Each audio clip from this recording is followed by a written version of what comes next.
Esta é uma obra autoral com inspirações em diversas obras que li ou assisti. É uma história pesada e cheia de drama, então recomendo que repense antes de continuar. Caso queira ler, deixarei na descrição do vídeo um link onde você encontrará o texto escrito. As imagens do vídeo são meramente ilustrativas. Caminhos. Capítulo 16, Eclipse.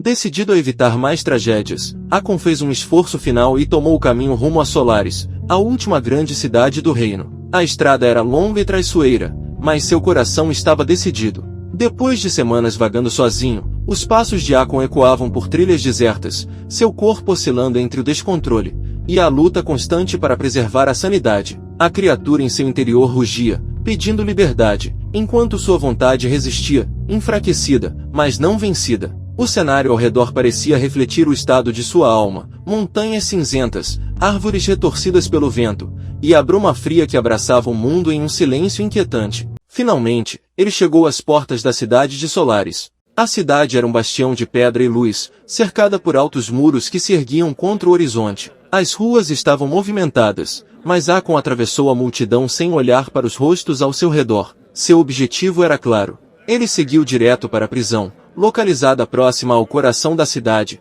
um edifício de paredes robustas e janelas estreitas protegidas por barras de ferro. Lá, ele exigiu ser preso. O chefe dos guardas, um homem de expressão dura e voz grave, observou Akon com desconfiança. Sem entender a insistência do recém-chegado, recusou-se a prendê-lo. Foi então que Akon, com o desespero de quem não tinha outra opção, desferiu um soco poderoso no rosto do sujeito. O golpe ecoou pela sala, e o chefe, furioso, ordenou que seus homens o jogassem na cela mais resistente, e o deixassem completamente isolado. Dentro da cela fria e escura, Akon sucumbiu repetidamente ao poder da criatura. Seus gritos reverberavam pelas paredes de pedra, enquanto ele se feria tentando conter a fúria que crescia dentro de si. O sangue escorria, mas as feridas se fechavam rapidamente, cicatrizadas pela força sobrenatural que o habitava. Por 3 dias ele permaneceu assim, um prisioneiro não apenas das grades, mas de sua própria natureza indomável. Enquanto isso, Isabel estava a caminho de Solaris. A carruagem balançava nas estradas irregulares, seus cavalos exaustos pelo ritmo acelerado da viagem. A sacerdotisa mantinha os olhos fixos no horizonte, uma sensação de urgência queimando em seu peito desde o sonho revelador que a guiara até ali. Ela sabia que algo terrível estava para acontecer, e cada fibra de seu ser a empurrava para frente. Então, aconteceu. O céu começou a escurecer em plena luz do dia. O sol foi engolido por uma sombra gigantesca, mergulhando o mundo na escuridão. Um eclipse monumental transformava a cidade de Solaris em um reino de trevas. A população de Solaris olhava para o céu, sem entender o que estava acontecendo. Criaturas da noite começaram a emergir, deslizando pelas sombras como predadores à espreita. Não eram apenas os lobos negros que Akon havia enfrentado antes, mas uma horda de seres monstruosos de formas variadas, cada um mais terrível que o outro. Na prisão, Akon observou pela pequena abertura de sua cela o céu escurecido, e sentiu o cheiro familiar e nauseante das criaturas. Os gritos da população começaram a atravessar os corredores de pedra, fazendo sua fúria crescer ainda mais. Ele rugiu, perdendo o controle mais uma vez, enquanto a criatura dentro dele assumia o comando. Seus gritos selvagens reverberavam por toda a prisão. No alto do Templo do Sol, um homem de vestes negras observava a destruição com um olhar sereno. Era o líder do ataque. Com um assobio, ele comandava as criaturas lobos, que respondiam instantaneamente ao seu chamado.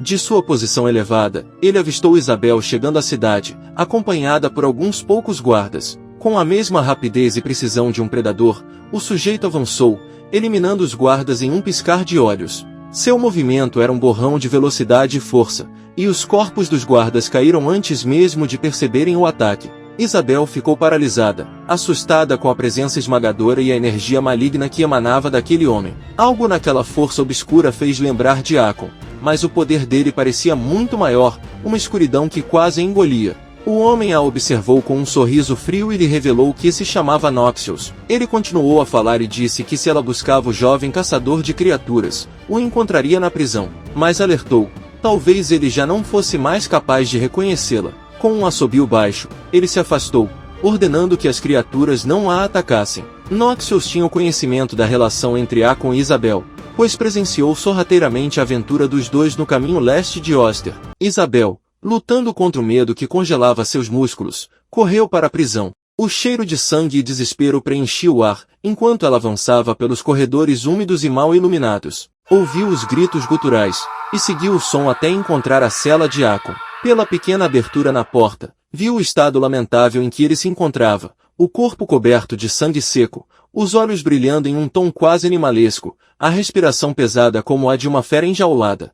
Sabendo que ele era a única esperança contra a horda de criaturas, Isabel respirou fundo e procurou as chaves. Em meio aos pertences confiscados, encontrou também o colar que havia dado a Akon tempos atrás. Segurando-o com força, como uma fonte de coragem, ela voltou à cela, jogando as espadas de Akon por debaixo da porta, antes de destrancá-la. A porta se abriu com um rangido metálico. Akon, movido apenas pelo instinto, pegou as espadas e avançou. Isabel ergueu o medalhão mantendo Akon à distância por breves segundos, tempo suficiente para que ele voltasse sua atenção para a batalha lá fora. Em um salto, Akon desapareceu pelo corredor, guiado pelo cheiro das criaturas. Apesar da criatura em seu interior controlá-lo neste momento, ainda assim seu ódio pelas criaturas da noite que massacraram seu povo e sua família ainda era maior. Esse ódio com o tempo também alimentou esta criatura que vive em seu interior e isso faz com que ele priorize eliminar as criaturas e somente depois os humanos. Do lado de fora, ele se tornou uma tempestade de fúria e aço. Cada golpe de suas espadas era uma sentença de morte para as criaturas da noite. O sangue negro das bestas manchava o chão de pedra, enquanto Akon eliminava dezenas delas, sua força alimentada pelo ódio e pela dor que carregava. Foi então que ele encontrou Noxus. O homem de vestes negras o aguardava no centro da praça principal, um sorriso frio desenhando-se em seu rosto. Akon avançou sem hesitar, mas Noxus desviava de seus ataques com uma facilidade perturbadora, como se brincasse com ele. A diferença de força era evidente desde o início. Akon golpeava, mas seus ataques eram previsíveis e descontrolados, enquanto Noxus se movia com a graça de um dançarino, cada passo calculado para humilhar o oponente. A luta tornou-se uma chacina. Akon foi dilacerado, seu corpo caindo ao chão sem forças até mesmo para se regenerar. Noxus ergueu suas garras para o golpe final, mas foi interrompido pela voz firme de um homem. Era o sumo sacerdote do Templo do Sol, um homem de olhar resoluto e postura imponente. Ele segurava um pequeno escudo em formato de sol na mão direita, e um papiro antigo na mão esquerda. Com uma voz carregada de poder, o sumo sacerdote começou a recitar palavras antigas. As sílabas reverberavam pelo ar como uma melodia de purificação. Noxus e as criaturas recuaram, seus corpos tremendo sob a força daquela luz sagrada. Com um último assobio, Noxus chamou os lobos e desapareceu na escuridão, enquanto as demais criaturas eram consumidas pela luz purificadora.